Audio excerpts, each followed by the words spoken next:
अस्सलाम वालेकुम, कैसे हैं आप सब। उम्मीद है कि सब ठीक ठाक होंगे, खुश होंगे, मज़े में होंगे। आज मैं आपके लिए लेके आई हूँ बहुत ही मज़ेदार सी रेसिपी। चलिए शुरू करते हैं। बिस्मिल्लाहिर्रहमानिर्रहीम। सबसे पहले मैंने एक कढ़ाई लिया और उसमें हाफ़ कप के करीब ऑयल ऐड किया है।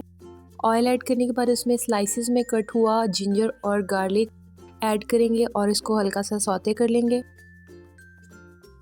जैसे ही इसका हल्का सा कलर चेंज होगा, ब्राउनिश सा इसका कलर आ जाएगा, तो हम इसमें अपने अनियंस ऐड कर लेंगे। फ्लेम को मीडियम रखेंगे ताकि ये जल ना जाए। जैसे ही गोल्डन सा इसका कलर आया तो इसमें हमने प्याज ऐड कर दिए। लार्ज साइज़ के 3 अनियंस मेरे पास थे यहाँ पे, वो मैंने ऐड किए हैं इसमें। इसको अच्छे तरीके से मिक्स कर देंगे। मिक्स करने के बाद इसका गोल्डन ब्राउन होने का वेट करेंगे।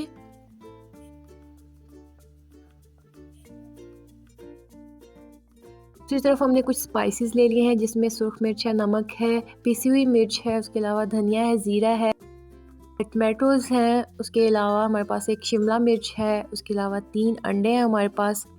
तो इन सब की क्वांटिटी जो है यहाँ पे मेंशन है, आप इस तरह से इसका स्क्रीनशॉट ले सकते हैं। दूसरी तरफ हमारे अनियंस जो हैं वो बिल्कुल ब्राउनिश सा कलर इनका आ चुका है। अब हम इसमें ऐड करेंगे सबसे पहले टमाटोज़। 3 टमाटोज़ हैं स्मॉल साइज़ में। इनको डाल के हम इनको हल्का सा भून लेंगे।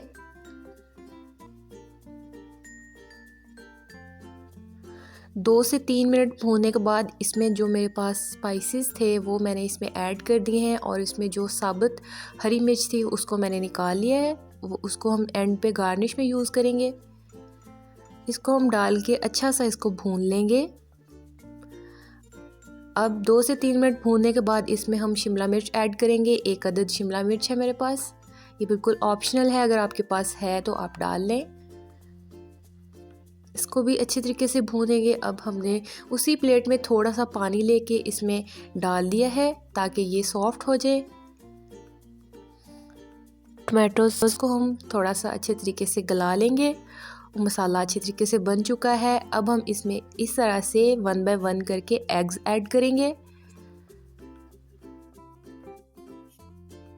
एग्स ऐड हो चुके हैं। अब हम ग्रीन चिलीज़ को इस तरह से इसमें रख देंगे। उसके बाद मेरे पास कुछ स्प्रिंग अनियन है, उसको मैंने हल्का सा चॉप करके इसके ऊपर इस तरह से डाल दिया है। इससे एक अच्छी सी लुक आ जाएगी। अगर आपके पास धनिया है तो आप वो भी डाल सकते हैं। उसके बाद मैंने ली है ब्लैक पेपर और उसको हल्का सा अंडे के ऊपर स्प्रिंकल कर दिया है ताकि इसकी अच्छी सी लुक आ जाए। उसके बाद हम इसको कवर कर देंगे बिल्कुल दम वाली आग पे तकरीबन 5 मिनट के लिए। अगर आप लोगों को यॉक और एग जो है वो हाफ़ फ्राई पसंद है तो आप इसको कम पका सकते हैं। अगर आप फुल पका हुआ खाना चाहते हैं तो आप इसको 7 से 8 मिनट तक दम पे रख सकते हैं। क्योंकि मुझे हाफ़ फ्राई पसंद है तो इसलिए मैंने इसको 5 मिनट्स तक इसको दम पे रखा था और इसको हमने डिश आउट कर लिया है। जी तो देखिए माशाल्लाह कितनी क्विक सी हमारी रेसिपी बिल्कुल रेडी है। आप इसको ब्रेकफास्ट में बना सकते हैं। इसके अलावा आप लोग इसको सहरी में बना सकते हैं। इसको आप पराठों के साथ सर्व कीजिएगा। बहुत ही मज़े की और बहुत ही यमी सी ये रेसिपी बनके तैयार होती है। इसके अलावा बहुत ही मज़े की रमज़ान रेसिपीज़ मैं आपके साथ शेयर करने वाली हूँ, तो जल्दी से चैनल को सब्सक्राइब कर लीजिएगा और बेल आइकन को प्रेस कर लीजिएगा ताकि आपको हर वीडियो का नोटिफिकेशन मिलता रहे। तब तक के लिए अल्लाह हाफिज़।